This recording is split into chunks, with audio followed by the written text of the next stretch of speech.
They thought they had me cornered. My husband's family gathered like vultures at their crystal-laden table, ready to watch me crumble. The divorce papers sat there, mocking me, but what they didn't know, I wasn't the broke girl from the projects anymore, and I was about to flip their entire world upside down. Before we get into this story, hit that subscribe button and ring the bell, because you're not going to believe how this ends. Drop a comment telling me what you would have done in this situation. Now, let's get into it. My name is Nia Thompson. Well, it was Nia Wellington for 3 years, but we'll get to that. I need you to understand something right from the start. I'm not the kind of woman who backs down easily. My grandmother raised me in a 2-bedroom apartment in Brooklyn, and she taught me one thing above everything else. Never let them see you broken. Keep that in mind, because it's going to matter. 3 years ago, I married Christopher Wellington III. Yes, the third. That should have been my first red flag, but love makes you stupid sometimes, doesn't it? Christopher's family owned the Wellington Hotel Group, luxury properties in every major city you can think of. We're talking penthouses, presidential suites, the kind of places where a bottle of water costs $20. His family had more money than some small countries, and I was a nurse from Brooklyn who grew up sharing a bedroom with my 2 sisters. When Christopher proposed, I thought it was a fairy tale. He seemed different from his family, kinder, more down to earth. I actually believed he saw me for who I was. I gave up my nursing career because his mother, Constance, said it wouldn't be appropriate for a Wellington wife to work. I should have told her where to shove that opinion, but I was young and I wanted to make it work. I wanted to belong. But belonging was never really an option, was it?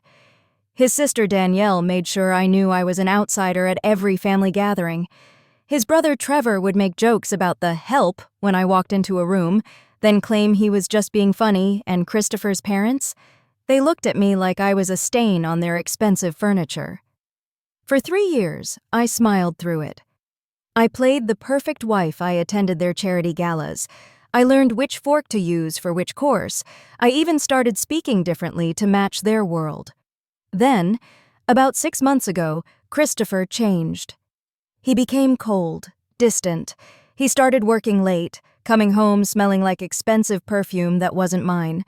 When I tried to talk to him, he'd brush me off or start an argument about nothing. I knew something was coming.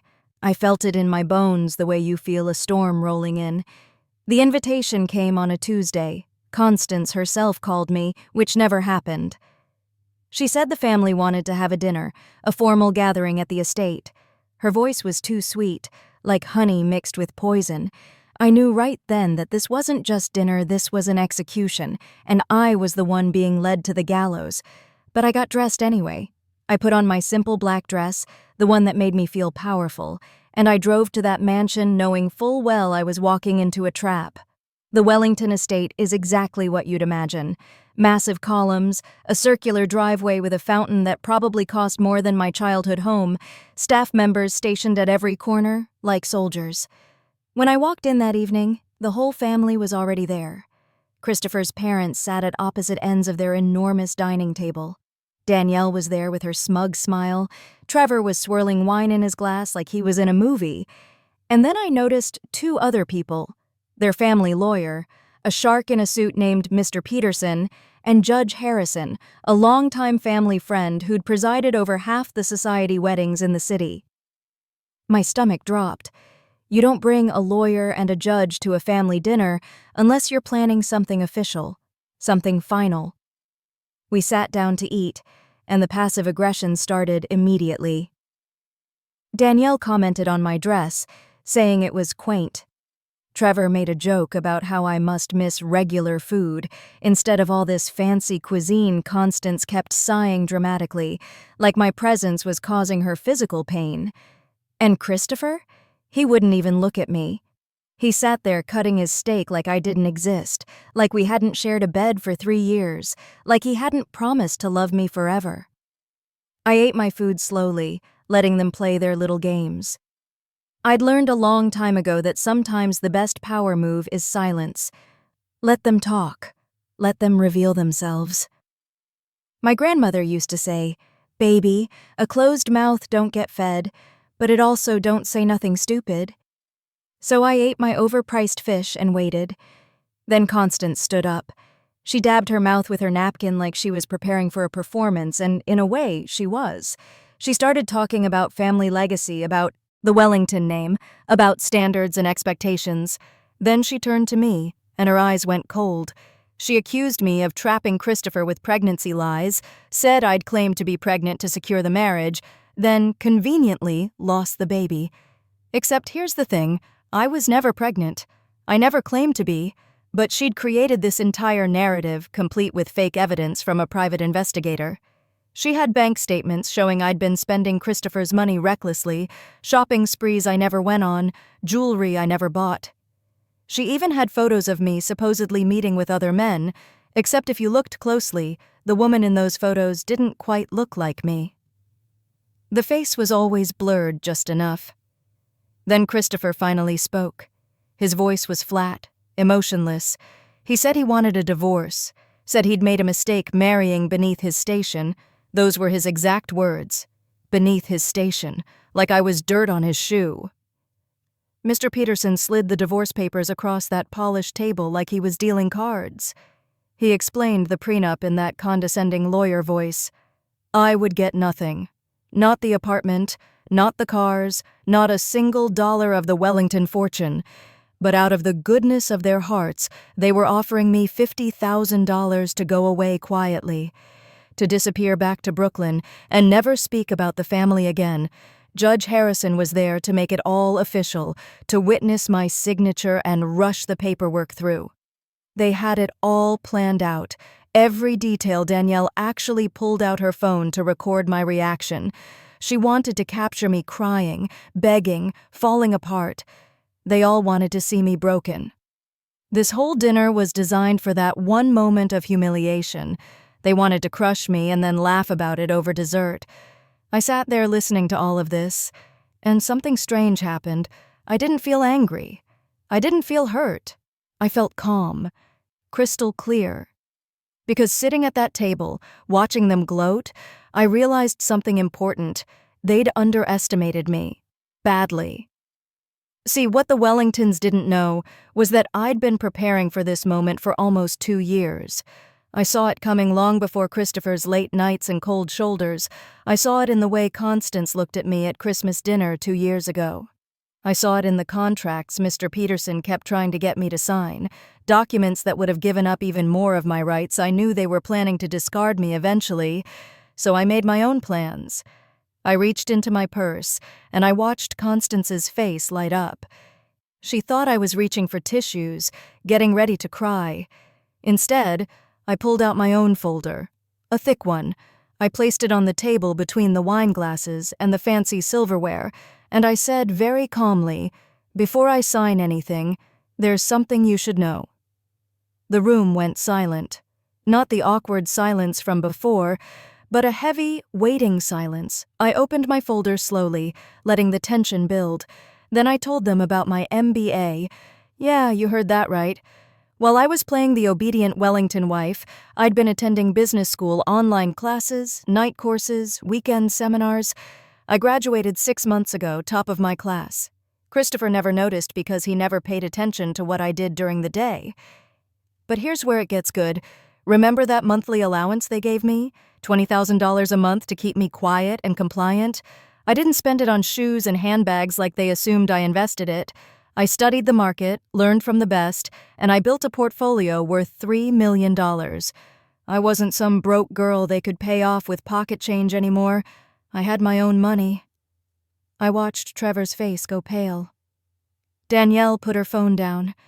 Christopher finally looked at me, really looked at me, and I saw something in his eyes I'd never seen before, fear. But I wasn't done, not even close. I pulled out the next set of documents. For 2 years, I'd been documenting everything. Every shady business deal, every under-the-table transaction, every illegal move the Wellington family made to build and maintain their empire, money laundering through their hotels, guest payments that disappeared into offshore accounts, tax evasion schemes that would make the IRS salivate bribes to city officials for building permits and zoning changes. I had it all. Names, dates, amounts, everything. Trevor had been embezzling from the family business for years, I had proof. Christopher had offshore accounts in the Cayman Islands that he never reported. I had the account numbers. And Judge Harrison? He'd been taking bribes to fast-track Wellington legal matters for decades, I had recordings. Oh yes, recordings. See, I'd gotten very good at keeping my phone recording during family gatherings. Constance admitting to bribing a fire inspector to overlook violations at their flagship hotel, Christopher discussing how to hide income from the IRS, Trevor bragging about fraud at a family Christmas party. All of it recorded, all of it admissible in court. I told them I had copies of everything with my lawyer, and if anything happened to me, if I got into any accidents, it would all go straight to the FBI. Mr. Peterson tried to bluff. He stood up and said I was making false accusations, that I had no proof, that they'd destroy me in court. I just smiled and slid another document across the table. It was a letter from the FBI acknowledging receipt of my preliminary evidence and confirming their investigation. Turns out, the feds had been looking at the Wellington hotel group for months. I just gave them everything they needed to move forward. Judge Harrison actually got up and left, just stood up and walked out without saying a word. He knew he was finished. Then I laid out my terms. $20 million, the penthouse apartment in Manhattan, 3 of their luxury cars, and my complete silence about their criminal activities. They had 24 hours to decide. Sign my agreement, or I walk out and let the FBI tear their empire apart brick by brick. Constance looked like she might have a stroke. Her face turned purple, and her hands were shaking. She tried to say something about me being ungrateful, about how they'd given me everything. I cut her off. I told her they'd given me nothing but contempt and cruelty. What I had, I'd built myself, with the scraps they'd thrown at me thinking I was too stupid to use them properly. Christopher tried to speak. He said my name like he used to say it when we first met, soft and tender. He said we could work this out, that we didn't need lawyers and threats. I laughed, actually laughed right in his face. I asked him where that tenderness was when he was planning this humiliation dinner. Where was that love when he was letting his family tear me apart for 3 years? Then I dropped the final bomb. I told them about the hotel. There was this property downtown, a historic building that was struggling. The Wellington Group had looked at buying it but decided it wasn't worth the investment. So I bought it, used my investment money, took out a loan, and bought that entire property 18 months ago. I renovated it, rebranded it, and turned it into a boutique hotel that's now worth $15 million. I own it outright. No partners, no investors, just me. I beat the Wellington family at their own game in their own industry, and they never even noticed Constance tried one last attack. She called me a liar, said I'd always been a liar, that I'd probably lied about everything, including never being pregnant.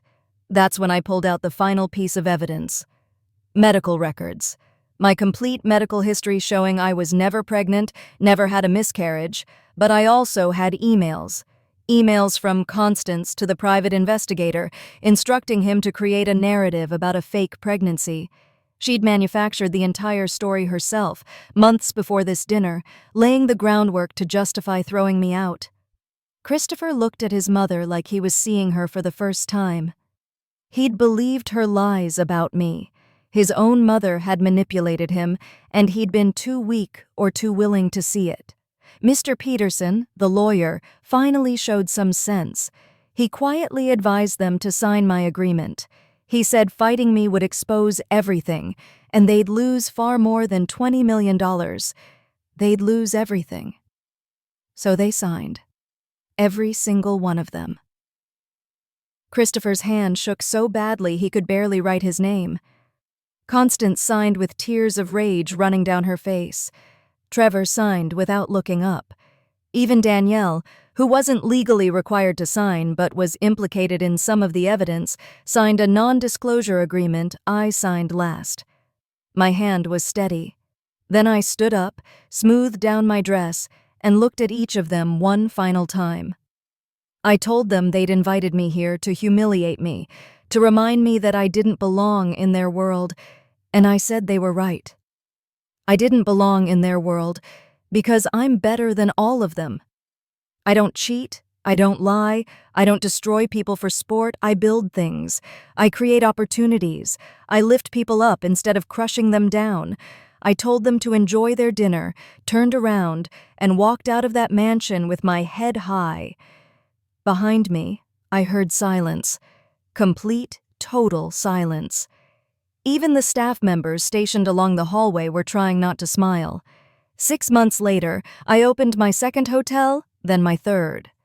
I started the Thompson Hospitality Group, and I made it my mission to hire people from backgrounds like mine, people who'd been overlooked, underestimated, told they didn't belong. I gave them opportunities, trained them, invested in them.